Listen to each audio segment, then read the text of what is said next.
So on Pentecost, we learned that God turned the Galilean tongue of Peter and the other fishermen into the works of God in the language of the Medes and the Arabs and the Greeks and all the other different folks that were gathered together.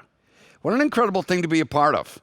I think most Christians actually drool when they read the second chapter of Acts and God's Holy Spirit is poured out. There's tongues of fire on people's heads, and they all of a sudden begin to speak in other tongues. And they had not learned this tongue, and they were beginning to speak in the tongue of the visitors of Jerusalem that hour. And we see the power of God moving. I think we all just drool at that moment. It's like, man, I want to be a part of that. I wish the Holy Spirit would move on me so that kind of power would flow through my life. But what we tend to get less excited about is God thrusting them and thrusting us into diverse people's lives with a message of love, because that too is what was going on through the power of God.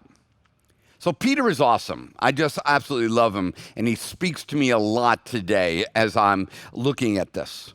On this day of Pentecost, when God is ushering in the language of love being spoken in the language of other people, of diversity and unity together, on that day, after denying Christ 3 times, Peter is empowered beyond his mistake to speak the power and the love of God to others.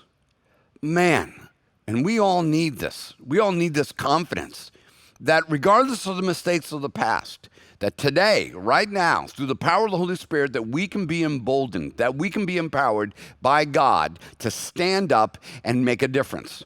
I like what it says, Acts chapter 2, verse 14. And Peter, standing up with the 11, lifted up his voice. This is what this hour needs.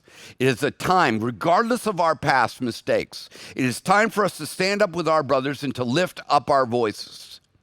We can rise up by the power of love and stand with our brothers. You know, I think it's, you know, I've questioned even myself, and people have sent me messages about, you know, why don't you just stay out of this whole racial thing?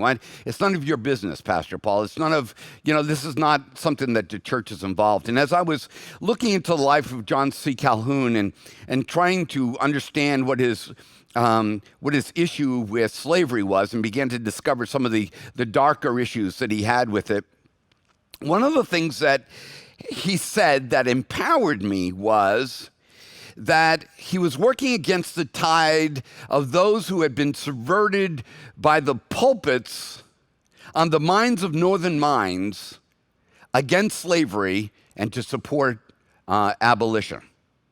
It made me realize back in his day that it was the pastors, it was the Christians, it was the pulpits that began to speak on behalf of those who were being done an injustice. And he actually saw them as a force to be worked against.